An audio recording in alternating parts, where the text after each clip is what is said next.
so much, Dr. Brophy, and good morning, good afternoon, and good evening to everyone joining this conference.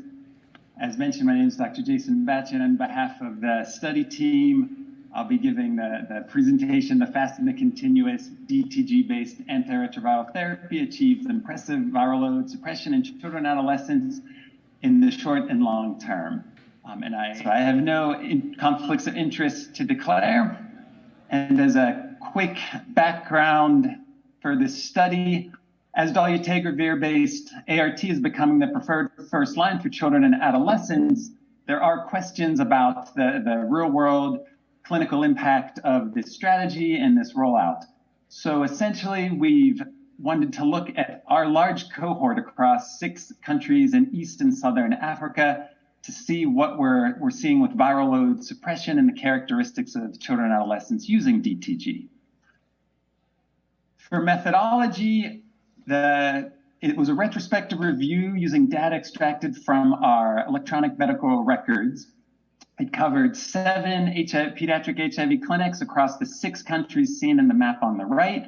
It was a 6-year period covered between 2016 through 2021. And for purpose of this study, we defined HIV viral load suppression as less than 1,000 copies.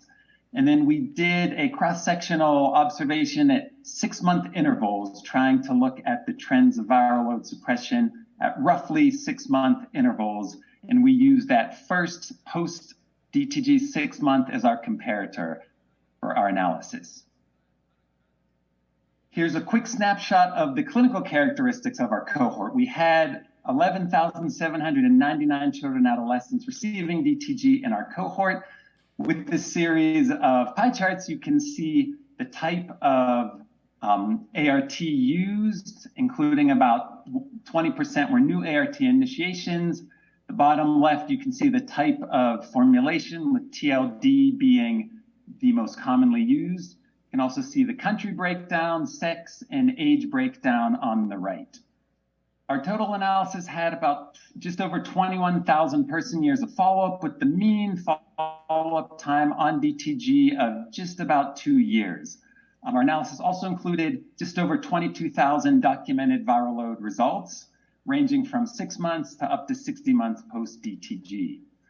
As for the initial 6-month post-DTG viral load suppression rate for the entire cohort was right at 92%.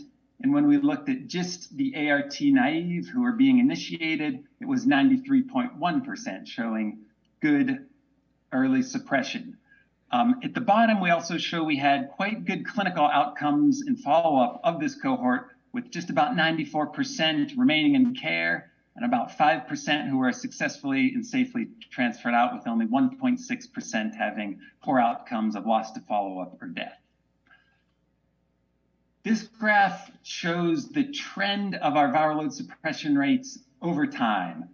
I think it's important to notice the first 4 to 5 data points. Those first 2 years, we had a lot more viral loads, and then beyond 2 years, our numerator and denominator and confidence intervals got smaller and much wider. But even looking at that early 20 up to 24 to 36, we saw good maintenance of viral load suppression without any significant loss.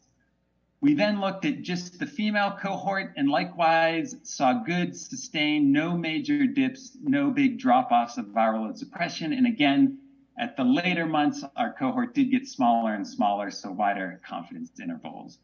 Likewise, with our male cohort, we also had good, sustained viral load suppression earlier and later months. We then also looked at the group by age group. The under 10, there's a lot of variability because it was a smaller cohort, but amongst the green and the purple, the 10 to 15, the 15 to 19, it was again sustained with some fluctuations, but no major drops and losses of suppression. And then lastly, we also looked at disaggregated data by country.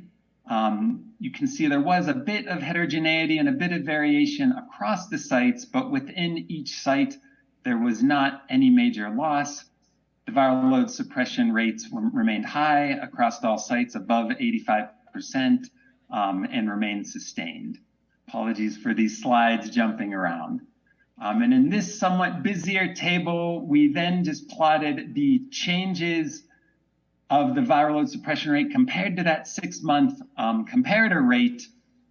And each row was one of those cohorts. So overall, there were really no major statistically significant changes in viral load suppression, other than the 2 boxes in the red, which were amongst the 10 to 15-year-olds. But again, smaller changes. And when we looked a little bit closer at this time, we did realize across most of our sites that 2 to 2.5 year follow-up was during some of the peak COVID-19 pandemic time, and we know there was a lot of disruptions, challenges with supply chain, access, and travel that could have been influencing that. As a quick snapshot, I know there's a lot of interest about single drug substitution and if changing just dolutegravir while not changing the NRTI backbone is effective.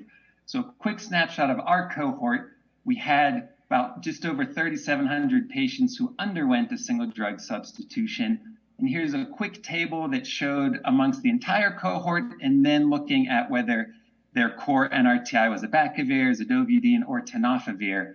The viral load suppression rate actually remained pretty stable with no huge drops or loss of viral suppression rate. And amongst, here's the same with the changes in viral load suppression rate, and only a little bit at the 6-month, a small drop, but then at later terms, it was pretty well maintained in this single drug substitution cohort. We also looked at those who were previously unsuppressed, and while a much smaller cohort of only 210, we did find across the subcohorts upwards of 80% of those who had been unable to be suppressed despite other regimens and a slew of interventions. We were able to suppress upwards of 80% of those by just using dolutegravir. So in summary, in this analysis of our cohort, we were pleased with the results that we saw, and that DTG was effective to rapidly achieve and consistently maintain viral load suppression in the short and medium term of our patients. We do realize that our female and young adolescents, of course, are still key populations who need additional focused efforts. We need to dig a little deeper into that 2 to 3 year period to see if it was more than just the COVID pandemic or if there are other factors at play. And of course, we want to take a much deeper look at that single drug substitution to see if it is a viable option, especially amongst those who are unsuppressed. We want to do a lot more deeper analysis into this, looking for other drivers of high and low viral load suppression rates, looking at other psychosocial and adherence factors. MMD and other differentiated service models were also being rolled out at the same time, which could have also positively influenced the good findings we saw. And we're hoping to get more and more data on genotyping, specifically with INSTI genotypes, which is currently unavailable as routine care at our sites. But in summary, we are very optimistic with these results. We hope they add to the growing evidence base so that clinicians globally more confidently and courageously are using dolutegravir in children, especially with the 10 milligram formulations rolling out currently. We have a complementary companion poster where we specifically looked at protease inhibitors, the DTG. And I just want to thank everyone for listening. And this is contact information if any further questions about this study and the data set involved. Thank you so much.